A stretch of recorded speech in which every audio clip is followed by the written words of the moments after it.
Chris, how's my hair is good? Chef, no, my hair. My hair good? Just that one over there. Just This piece? it's sticking out. Every morning I have the same issue. We're live. Oh, Good afternoon, American Yacht Club, here with El Shefi. We're gonna review this past Labor Day weekend. I know a lot going on. I know Shefi did the milkshakes. How'd that go? well, first of all, the whole weekend went unbelievable. You know, typically, you know, the weekend it's busy just on when we have an event, but it was just rocking all week, every day, outside the club, inside the club, with the weather on our side. The milkshake stand was unbelievable. I think you got destroyed. Destroyed. Well, I was working on the station. Yeah, you know, just helping them 15, out, 20 getting ready, minutes. and there was a line Yeah. for to me it felt like hours because I was working it. Right, But right. it was just it was good. The kids were running around with Good. these you know blinged out milkshakes. Everyone had a great time. It was good. Good, It was a awesome. good weekend. Awesome. And it was busy, and I know we did the clam bake. That was a huge success. And again, Even though the wind got really windy towards the end a little bit. well, again, you know, we tried to mimic what you would do in a traditional New England clam bake Right. in the sand, and we did it in our barbecue pits. And we used, you know, we put down, you know, regular rocks, we put wood down, coal on top, got it going, put the seaweed on, put our seafood on, covered it, steamed it, like you would traditionally do in the sand, but like outside the sand. And it came out unbelievable. It's just that, you know, at this time of the year, the sun was going down, the wind was picking up, it was starting to put out the fire, and that's why you dig it into the sand, Right. so the wind Cover doesn't. it. Right. Right. But it was an unbelievable success. Good. Once again, you know, a lot of members came out the whole weekend, supported us. It was a great weekend. No, and even like I said, every table that I went to and I spoke to, and we had lots of members, and they loved it. They loved the taste of it, the display, the whole thing. So that was great. So thank you, it was huge. And then even on Monday, on actual Labor Day, I know. you know, we thought we're gonna be slow. We had 20, 30 reservations, and then next thing you know, we did about 120, 130. So that was huge. It was So, great.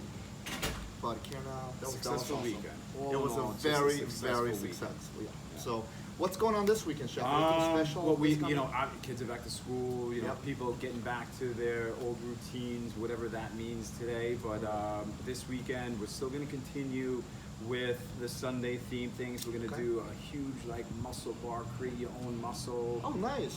You know, almost Action station? Action station, Got right, it, right. nice. And then because the success in the lobster nights, usually we stop it.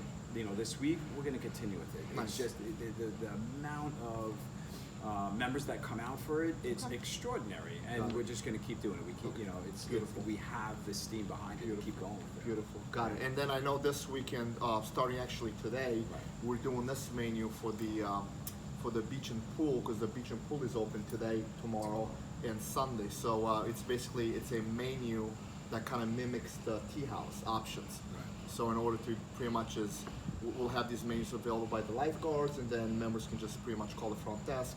We get everything ready, curbside pickup, and then boom, boom, nice.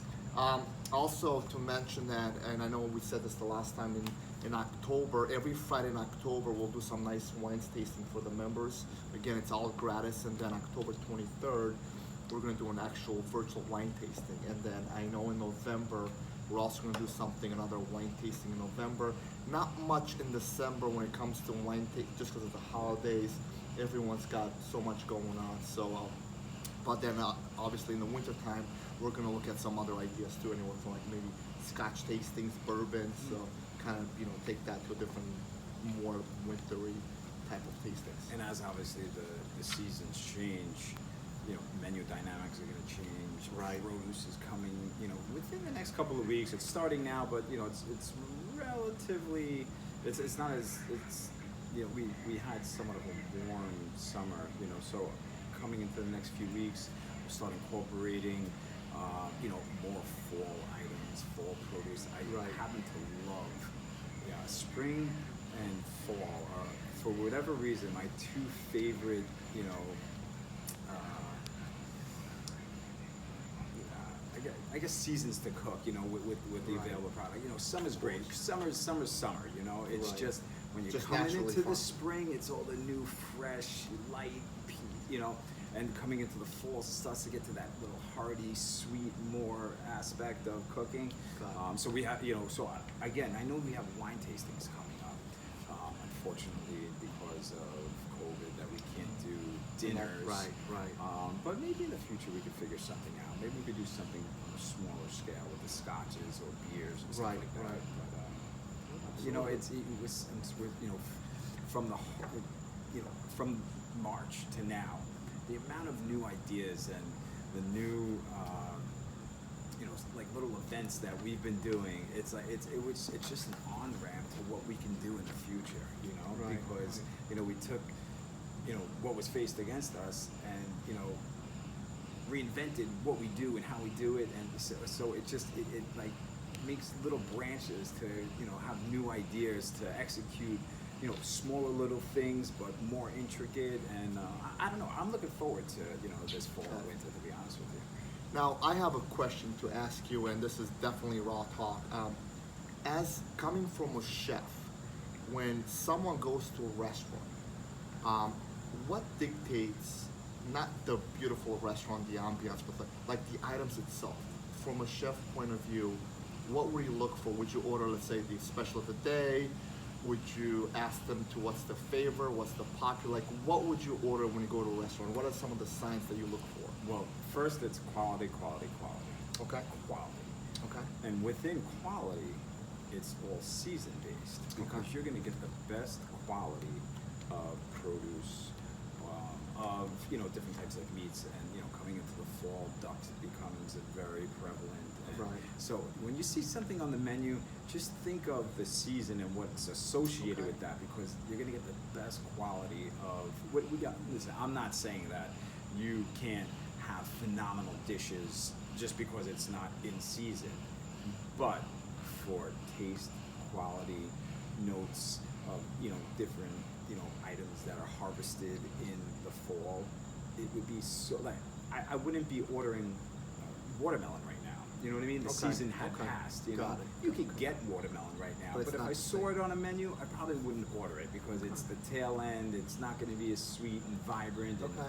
so I go based on mostly seasons. You know, Okay. what season you're in, Okay. associated to what's on the menu, and you'll probably get the best flavor profile, Got it. textures, and Okay. that to me would make the best dish. Okay. No, that makes sense. Absolutely. Good. And also to mention that we did make some changes to the actual seating, the perennial garden. We actually stopped that for the season because it gets darker sooner. It gets somewhat colder, and then all the flies, the insects. So what we did do, we did open up the formal dining room and the formal terrace as well. And we gained 3 tables there, and then 2 more tables below by the seawall on that side of it, by the clubhouse itself. So we're pretty much at the same type of tables outside, outdoors. So we should be good, and hopefully.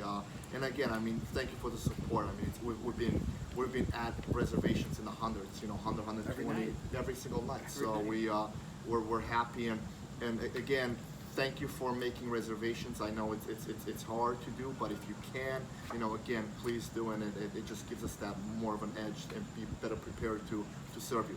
Sheffy, Thank El you. Sheffy. That hair is just really bugging me, dude. Okay, There thank we you. All right, good. We love Thank you, you very much, AYC members. AYC. Thank you.